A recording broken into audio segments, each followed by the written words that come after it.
Jadi tadi itu baru saja selesaikan acara yang satu. Tapi juga menyambung tadi. Hari ini kita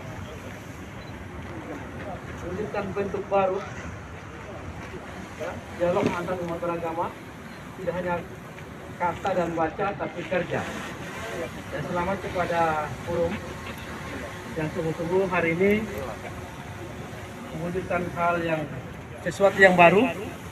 Dan saya ingin supaya kalau tadi kita bersihkan sampah, maka mari kita juga bersihkan sampah di individu masing-masing, supaya jangan menjadi penghambat untuk mewujudkan Lodong Meringin pada Melala.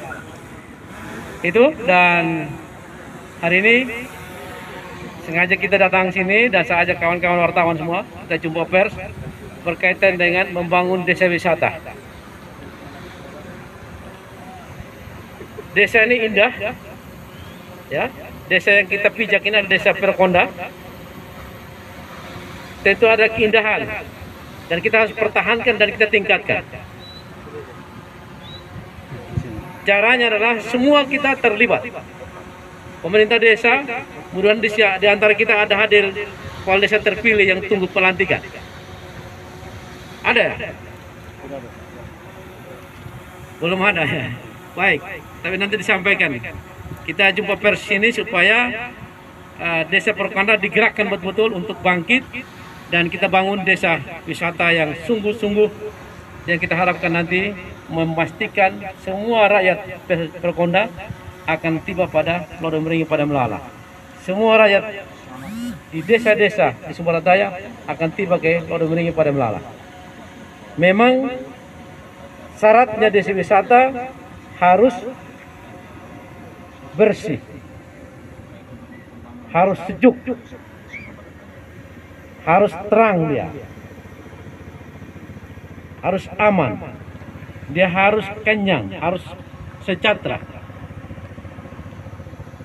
Dan jangan lupa pintar juga, sehat dan kuat dia. Kalau ada godaan-godaan yang memancing untuk masuk pada hal-hal yang negatif, dia punya kemampuan untuk menangkal. Dan senang sekali hari ini kita sama-sama dengan forum komunikasi umat beragama bicara tentang toleransi, dan sungguh itu menjadi modal utama kita. Tadi saya catat penyampaian Bapak Ketua FOB bahwa di Senyelir ada tanda-tanda kelompok radikalisme. Tentu kita punya tugas semua untuk temukan dan jangan sekali-sekali memusuhi, tetapi kita menjadi sahabat supaya kalau ada itu kita kurangi, dan kalau kita sudah kurangi maka persahabatanlah yang menjadi dominan. Itulah dunia yang kita dambakan, dan kita punya tugas semua. Demikian itu, dan ini kita tempat pariwisata. Tadi kita sudah bergambar, berpose. Kerinduan saya supaya ada hijau sepanjang saat. Hijau sepanjang saat. Ini Bapak STW ini kalau saya bilang di hijau dia paham sudah ini. Ya. Tapi dia punya makna moral. Lingkunganku harus hijau. Supaya apa? Di sini tidak kurang oksigen. Supaya apa? Di sini ada kenyamanan. Siang dan malam pun nyaman, sejuk udaranya. Maka saya mohon teman-teman, kita dorong terus pemerintah desa untuk ambil bagian ke sana. Lingkungan harus hijau. Supaya bisa hijau, kita tata. Dan seterusnya, tata lingkungan, tata juga manusianya.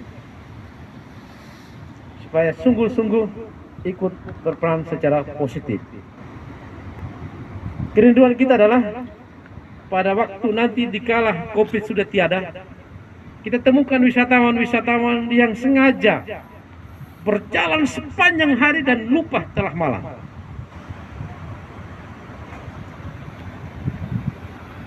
Lupa telah malam dan dia tinggal di desa itu. Demikian juga masyarakatnya. Dia punya kesiapan. Siapapun yang datang, wisatawan atau mungkin sengaja atau mungkin kesasar datang di desamu, kita punya kemampuan untuk mengayomi, memberikan tempat dia untuk sejahtera, untuk damai. Dan kalau dikaitkan dengan kepercayaan kita masing-masing, dia menginginkan seperti itu. Dan mari kita ambil posisi seperti itu. Itulah desa wisata yang kita dambakan, tetapi bahwa tidak sekedar membalik telapak tangan, harus butuh upaya dan kerja keras kita dan cerdas. Dambaan kita adalah kalau di sana orang kaya mampu menunjukkan kekayaannya dengan bangun hotel berbintang 5. Tetapi di Sumba Barat Daya, dambaan saya adalah walau kita tak kaya, kita mampu membangun hotel berbintang-bintang. Tidak hanya bintang 5. Apa itu? Dia tinggal di desa, dia tidur di situ, dan dia bisa menatap langit di malam hari, menghitung bintang-bintang. Tidak ada yang ganggu. Bahkan nyamuk pun tidak menggigit dia. Itulah dambaan desa wisata di Sumba Barat Daya. Bisakah itu?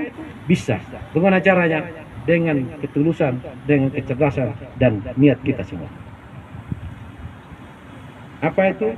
Desa bercahaya, desa berair, desa mandiri pangan, desa aman tentram, desa pintar, desa sehat, dan desa wisata.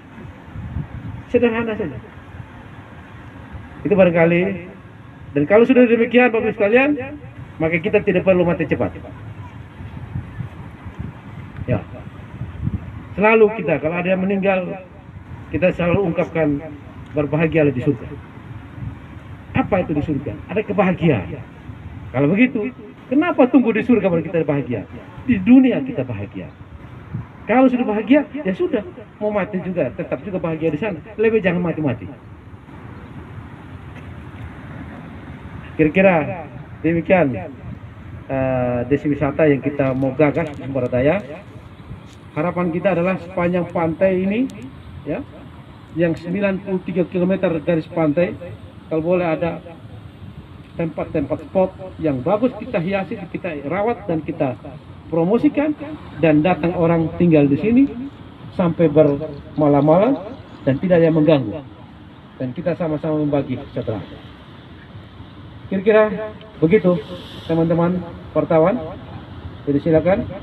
Hari ini kita peringati Hari Kesaktian Pancasila, dan tadi sudah tanda tangan ikrar, ya, bahwa Pancasila tetap jadi Pancasila, kesaktian Pancasila, dan kita semua punya kewajiban untuk memelihara, menjaga, dan merawat Pancasila itu. Silakan. Mungkin ada pertanyaan. Baik, Bapak Bupati dan Bapak Wakil Bupati dan Bapak Sekda, Bapak Kadis dan Bapak pimpinan FKUB yang hadir di tempat ini, izinkan saya untuk bertanya. Yang pertama, kami minta gambaran dari Bapak Bupati berkaitan dengan teknis desa wisata atau salah satu desa wisata yang menjadi pilot project yang bisa menjadi percontohan di wilayah Kabupaten Sumba Barat Daya berkaitan dengan bagaimana desa wisata itu masyarakat yang ada di sekitarnya atau komunitas lokal yang ada di situ diberdayakan. Dan yang kedua, sejauh mana desa wisata itu berhasil di level pelaksanaan di tingkat desa.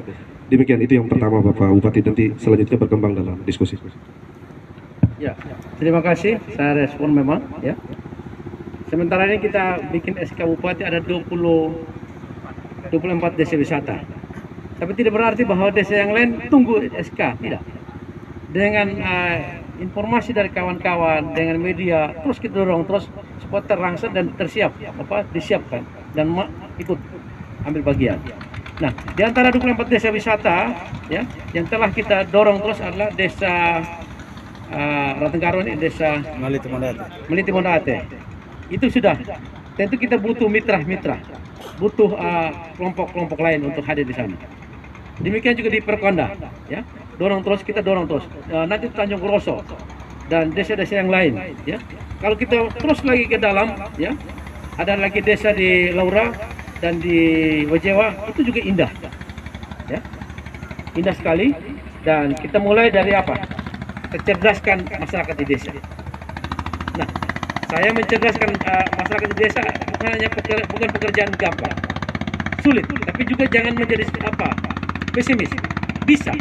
Kenapa? Karena ada komponen-komponen lain ada di sana. Kita sudah tempatkan 5 sarjana di desa. Walaupun memang dari 5 sarjana itu belum terlalu besar pengaruhnya, tapi bahwa ada titik kecerdasan di sana. Mudah-mudahan dengan waktu yang bertambah, dengan memanfaatkan fasilitas yang ada, mereka akan lebih menjadi pembaharu di desa itu. Apalagi tentu ada LSM dan seterusnya, dan kita dorong betul-betul pemerintah desa manfaatkan dana desa dan semaksimal mungkin.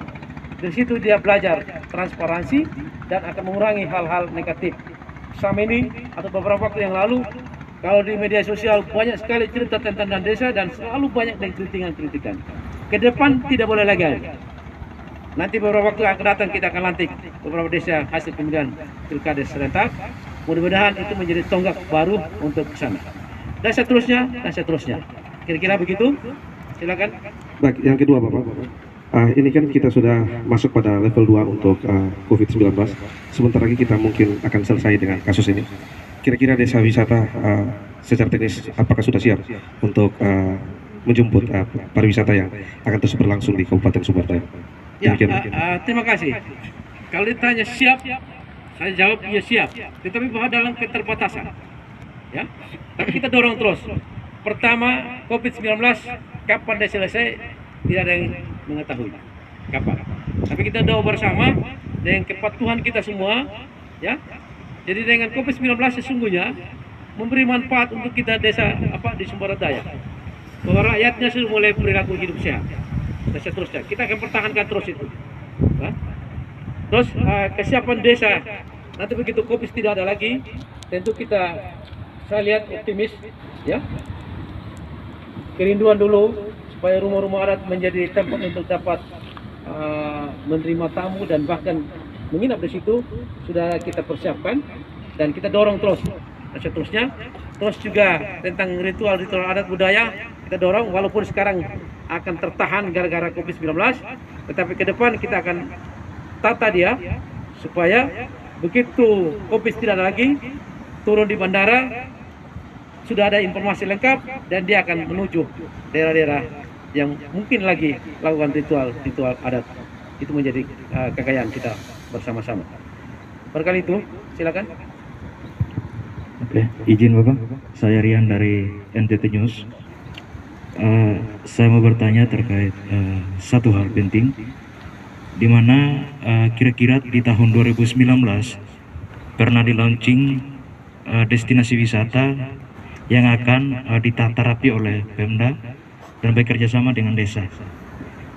Salah duanya itu yang pertama di Wekuri, yang kedua di air terjun Babeti Lakera, Desa Delo.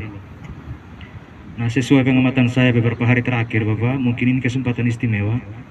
Saya mau bertanya, kira-kira sejauh mana penataan Pemda lewat Dinas Pariwisata dalam pengembangan destinasi wisata air terjun Babeti Lakera? Apakah akses jalannya sudah diperbaiki sehingga bisa memudahkan transportasi dari Bandara Tambolaka? Mungkin pertanyaan saya seperti itu Bapak. Dan kalau memang tidak, tolong sampaikan di kami supaya masyarakat umum tahu bahwa ternyata Pemda memiliki kendala seperti ini. Terima kasih Bapak. Ya, terima kasih. Jadi Babeti Lakera itu punya sejarah yang menemukan, artinya bukan yang menemukan, barang itu sudah ada memang. Tapi pertama begitu kami terlantik periode pertama, disampaikan oleh masyarakat, kami langsung menuju sana dan itu sangat indah. Setelah ini saya belum ke sana lagi. Pasti terkendala tentang jalan. Dan itu menjadi program kita. Mudah-mudahan dengan kerjasama dengan kepala desa dan dengan COVID ini kita akan lihat nanti peluang-peluang. Tapi bahwa itu menjanjikan di sana, ya itu. Tetapi bahwa yang lalu saya pulang dengan naik kuda. Jadi jangan selalu kita berpikir by car. Kuda pun saya ajak kita sekalian untuk memikirkan kuda. itu salah satu ya menjanjikan untuk pariwisata. Pasti banyak orang datang begitu ada tawaran naik kuda. Saya lihat di Nihiwatu, disiapkan kuda. Dan saya tahu orang-orang hebat pergi bermalam situ dikasih hadiah naik kuda saja. Nah, kalau kita punya kuda yang mantap, jinak, sehat, ya toh? Terus kita tawarkan, bagus. Termasuk pemerintah karena sebetulnya kuda itu menjanjikan. Oke, ini menjadi kerinduan kita supaya objek-objek wisata itu akan dikunjungi dan tidak hanya pemerintah Kerah kalau di sana, masih banyak lagi, ya di Kira, Umuwango. Itu sangat potensial. Potensinya apa? Jalan di Pulau Sumba ini tidak ada burung bango begitu banyak. Bango putih. Tapi kalau datang di Umuwango, pagi, siang, sore pun akan temukan tampilan burung bango terbang dengan posisi. Jumlah besar dan posisi mereka teratur dengan bagus. Hanya mungkin belum kita bisa baca bahasa burung itu. Mungkin ada pesan-pesan kepada kita sekalian. Dan kita akan dorong supaya itu juga menjadi salah satu yang menarik untuk wisatawan. Mungkin di antara kalian juga belum ada yang melihat itu. Kami pergi sana karena gara-gara belalang. Dan kemudian belalang akan habis, tapi burung bango akan terus menjadi sesuatu yang menarik. Dan teman-teman silakan datang di Umuwango.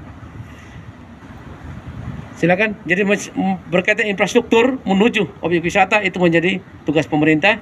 Dan kita akan cari jalan keluar untuk terus kita terbenahi. Sayangnya COVID-19 itu menjadikan kita akan duduk sebentar dan mudah-mudahan ke depan kita bisa luput dari sana, selesaikan COVID-19, kita akan mulai leluasa untuk membangun dan bergerak. Silakan. Terima kasih, selamat sore Bapak Bupati, Bapak Wakil, Bapak PLT, dan semuanya yang depan. Saya dari wartawan Puskupang. Bapak Bupati, pertanyaan saya yang pertama berkaitan dengan bagaimana menggerakkan pariwisata di masa pandemi ini. Semua penuh keterbatasan. Lalu yang kedua, bahwa hari ini Bapak Bupati sudah menjelaskan pembangunan pariwisata fokus sasaran desa. Tapi saya mau sampaikan juga pada kesempatan ini bahwa objek wisata menurut saya paling bagus itu adalah sepanjang pantai yang Bapak Bupati sudah sampaikan tadi, dari Menangah Abbas sampai di sini yang sangat luas. Dan kita ketahui bersama bahwa hampir sebagian besar itu sudah berada di tangan pihak ketiga. Jadi yang kita nikmati pantai itu hanya tembok-tembok, akses untuk masyarakat pun tidak ada.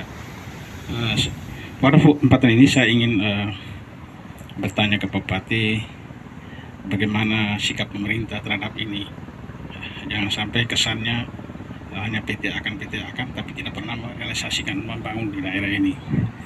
Lalu yang berikut, Bupati, terkait dengan pariwisata tadi, bahwa perlu akses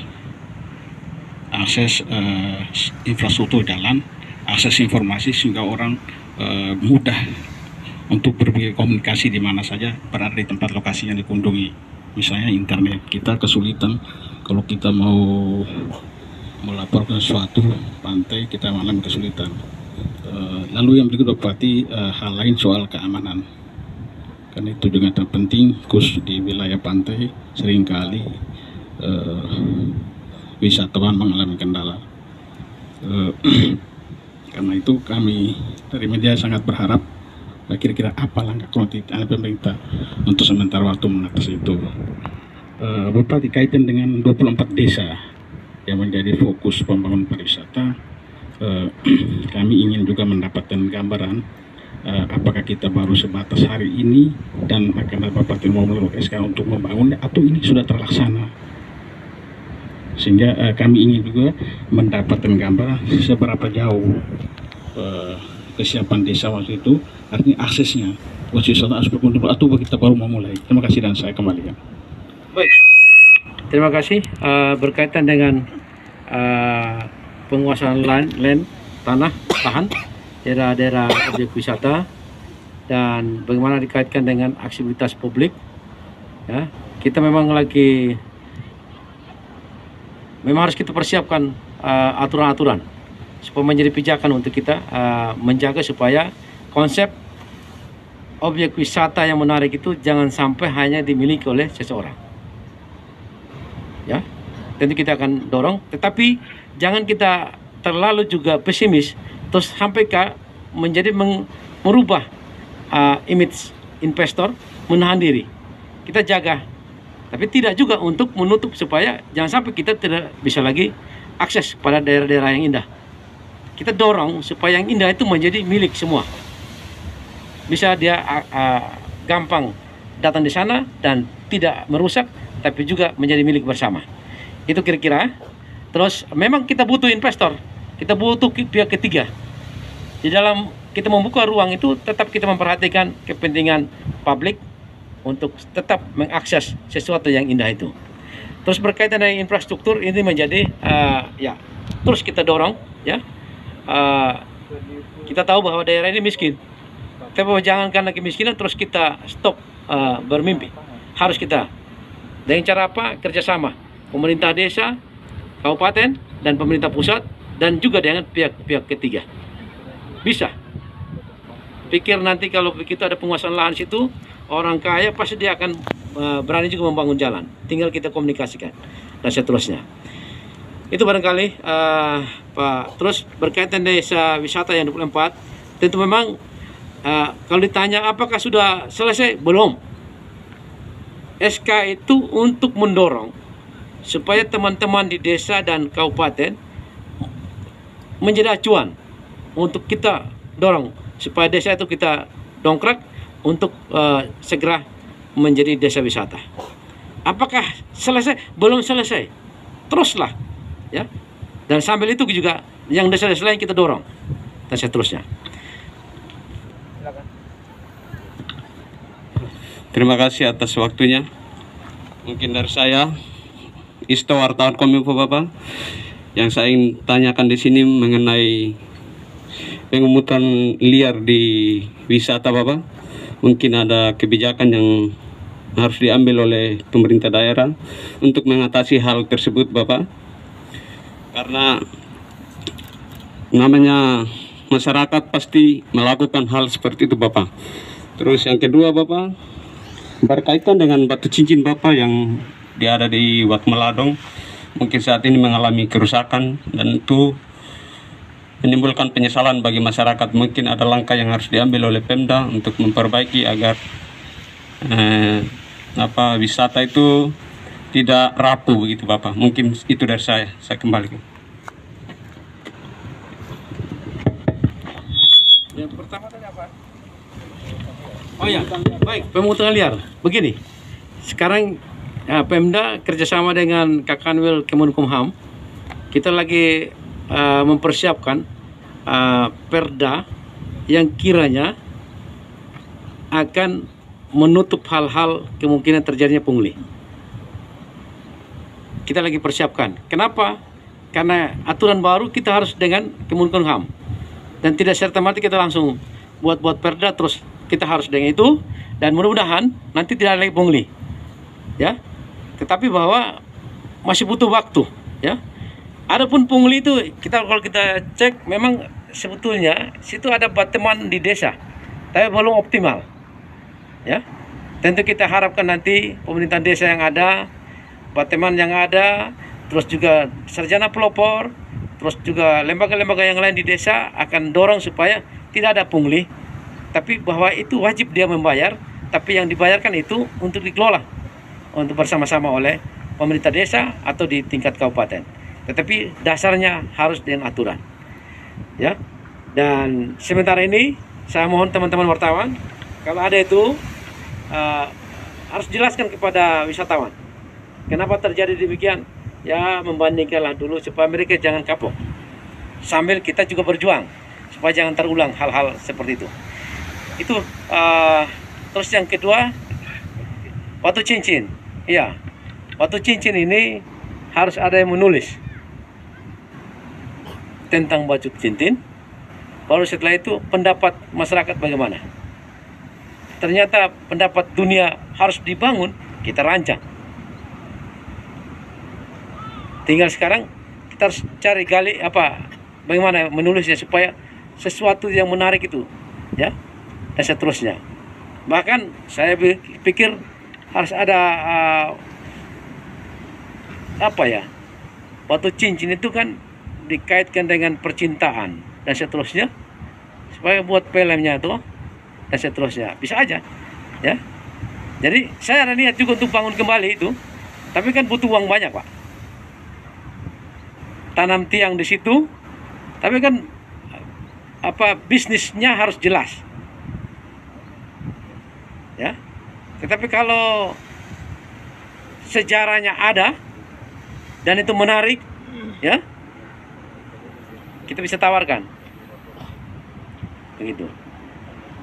Sambil kita berdoa ada batu cincin lain yang muncul nanti, ya. Memang saya pikir juga mungkin Tuhan Allah juga kutuk, karena setiap orang datang di situ diperas. Itu yang kau bangga, belum sudah peras itu tidak pernah masuk gereja, tidak pernah apa-apa lagi, dia kasih runtuh sudah itu. Karena itu bukan manusia yang runtuhkan, ya, tapi alam siapa yang ciptakan? Tuhan. Nah, ini menjadi refleksi. Nah, statement saya ini untuk apa? Supaya kita sebarkan itu, supaya orang-orang yang mendengar, termasuk mereka yang melakukan kesalahan, berhenti melakukan kesalahan, termasuk yang pungli-pungli. Dapat sesuatu tidak legal, nanti Tuhan Allah akan kutuk dengan caranya sendiri. Begitu, ya. Mungkin. Nah, cukup ya? Cukup ya, terima kasih. Nanti kita akan cari tempat lagi untuk hal yang lain, ya. Tapi sekali lagi